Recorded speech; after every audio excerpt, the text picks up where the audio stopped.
this was all born out of Kevin's head. He wanted to have one last go around, form a brand new metal band. But of course he wanted Mooney, because that's, you know, those guys work as a team. You know, it was just one of our hanging out in Mike's backyard, you know, having beers and stuff. And, you know, it was just, we should do another metal record. Let's do another metal record. You know, it doesn't have to be Steel Assassin. It can be kind of a whole new thing. And he's like, yeah, that sounds pretty cool. So Kevin and I have been talking on and off last few years about, he has really been pushing to do a new metal project with him and myself. So we bantered it around, and I was busy doing other things, and I always kind of put it off and put it off. I said, you know, what about this project? And he's like, that's right, because we shook on it. And then we just decided that, yeah, we shook, decided to do this thing, and let's move forward, you know. So it was just really an effort to perpetuate our longtime metal collaboration, you know. So then we just started talking about writing songs and how we're going to do this. You know, the daunting task of putting a band together. What we didn't want to do was recreate Steel Assassin. So we were looking for some new blood, and I knew Dave would play bass because he's awesome.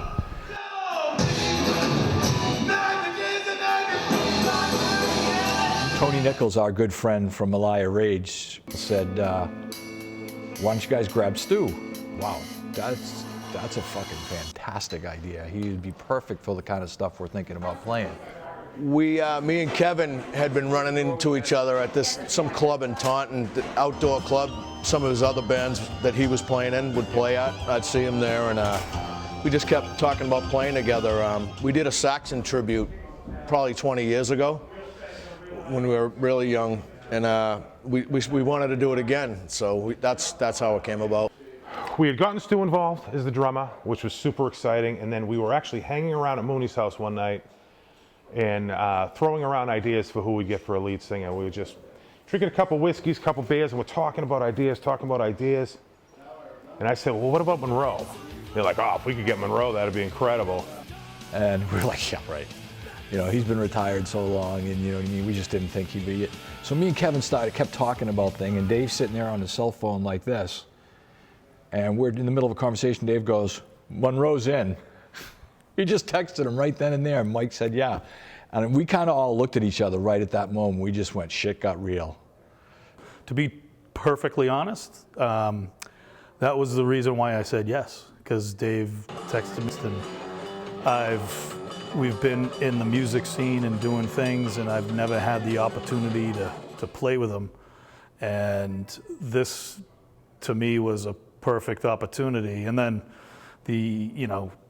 also the fact that Mike and Kevin and Stu were involved, that was like just maybe, I guess I'd say the icing on the cake. Dave's the cake. I just really was excited to play with him. And then I knew it was going to be quality guys, and all guys that I respect, not only as musicians, but, you know, men, and that's important to me. Welcome, heroes of mine for a long time. One of the best American power metal bands ever. From Boston, Massachusetts, Steel Assassin! Me and Mike Munro used to be in the same rehearsal studio as Kevin and Mike Mooney when they were in Steel Assassin. And we were in a band, Speed Limit, and we were really young. Those guys were like old veterans already. To us, we felt like Judas Priest was in the building. You know, when we'd stand at their door and listen, and we were like lucky if we could get in. Like that's what we felt like, to get into their rehearsal room to watch them. They were already awesome at that point, you know. We've done so many different things in the past. You know, we did like to start it right off when I played with Kevin and Mike and a few other people. We did like a Halloween show, and I was like 15 or something, you know, or 16, I forget. But we did a Saxon tribute band, you know, and that was like my favorite band at the time, and I'm like, I'm all over that. And from that point on, we all just hung. I mean, we rehearsed at the same place, you know, and I was 15 years old when I first even met those guys, like Steel Assassin, you know, and so whatever, 30 7,000 years later, here I am, and you know, when we're hanging and doing stuff and really putting it on an album, which is going to be really cool and killer. It was just, we were just psyched to play together, just to jam. Then all of a sudden it came about like, oh, we write some songs. We wrote some songs, and then we got a record deal before we even had half of the songs written. So we pretty much said, all right, let's just step up the writing process and get a full record done. And now you start to look at other things happening as it's coming, like this, the video we just made. Everything's starting to move forward pretty good. We didn't have a lot of high hopes. We was just happy to play together. And the whole goal of it was to not sound like MELIAH Rage and not sound like Steel Assassin, something totally new and fresh. So we went about writing, and Kevin and I were hand in hand, like producing songs at the rate of about once every 2 weeks or something like that. And we were demoing them with Mike, and Kevin wrote all the lyrics. And it just, after that point, it just flowed. And then we had to get to the recording part of it.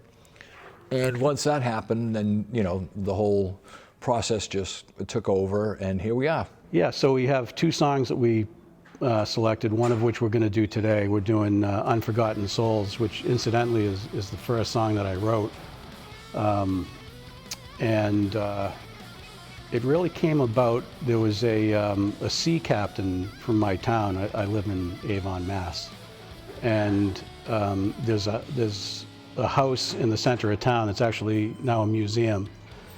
And it was Captain Samuel Robbins. And once I started digging into his story, I went to the Massachusetts archives, did a lot of historical research. But his whole story, his ship went down in 1847, and that story is what got my wheels turning about Unforgotten Souls.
So, our friend Tony Nichols, who was the guitar player in MELIAH Rage, he worked with Joita Kaminska-Peruzzi, who's the CEO of Metal on Metal Records in Italy.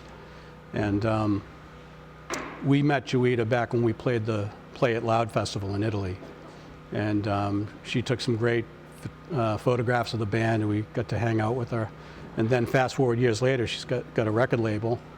And when she learned from Tony that Mike and I from Steel Assassin were collaborating with Stu and Mike Munro from MELIAH Rage, she contacted us and she said, is this true? And we said, yeah. She goes, well, I want to work with you guys. So For one thing, the blend of bandmates is just top notch. You couldn't ask for better men to be surrounded by friends, musicianship, no pressure. Everybody's doing this for the same reasons, and that's just because we want to. We didn't do it because we had to. We're doing it because we want to, because we love each other, because we never had all played together in this particular arrangement before. And the chemistry, once we started writing songs, the chemistry became evident, and it just flows. And I am probably head over heels about this project more than anything I've ever done. The album came out great, but better than expectations, really, you know what I mean? So that right there, that was the whole, that was the main part, making a good album, making a really good album. And now everything else that's coming along with it, the people we have working with us, doing videos, we have a show coming up, just a lot of shit coming really, really fast, and it's great, just fun. We busted our asses on these songs and on the recording process. And I mean, these guys came to play. These guys they're legends. They're legends to me. I hope they hear what we hear, you know, and it's just the power of the song. And I think this video is gonna portray it in a really, really accurate light. So, but I just hope everyone likes it. I hope everyone likes everything about it. Everybody knows what they're doing. You know, it's like when you're younger, you're experimenting with a lot of stuff, and it's not, you're not sure where you're going because you're creating and you're young, so you're always creating stuff and you're always learning and stuff. And I just feel like, I guess maybe with these guys in this band, it's like just the veteran status of everybody it just really comes together easily. You know, I mean, I've been in bands where it was sometimes a struggle to make it happen, and these guys, it just seems pretty, I don't know, organic. It just kind of flows. So the shoot today was for Ghosts of Industry. So that's a song that Mike wrote the music to, I wrote the lyrics to. And it was one of the ideas that I had for a couple of years that kind of sat dormant for a while. And it was inspired by the History Channel series called The Men Who Built America. And that's really where Ghosts of Industry came from. You know, in the Gilded Age, when the railroads were thriving and steel mills and so forth.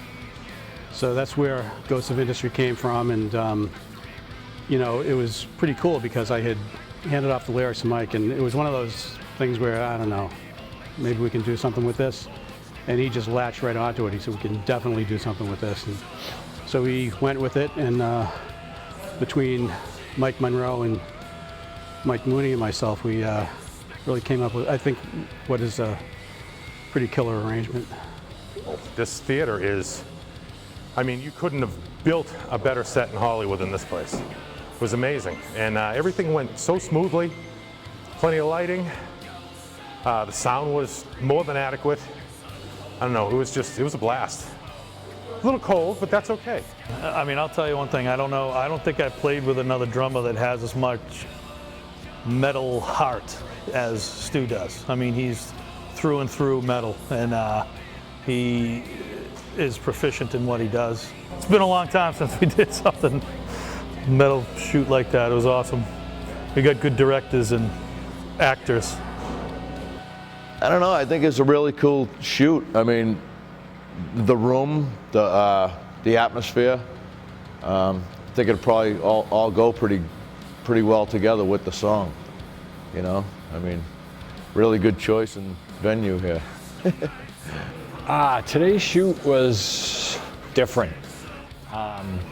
Really cool. We came across this great set. Well, Tony came across this great building for us to shoot, and we thought it would be great, just given the subject matter of the song Ghosts of Industry and this rundown theater. It kind of represents everything that the song was about. So to spread us out like that and shoot it with with all the various mediums that you use today, I think it's going to be an amazing look when it's done, because I know the director, and he usually does a pretty good job.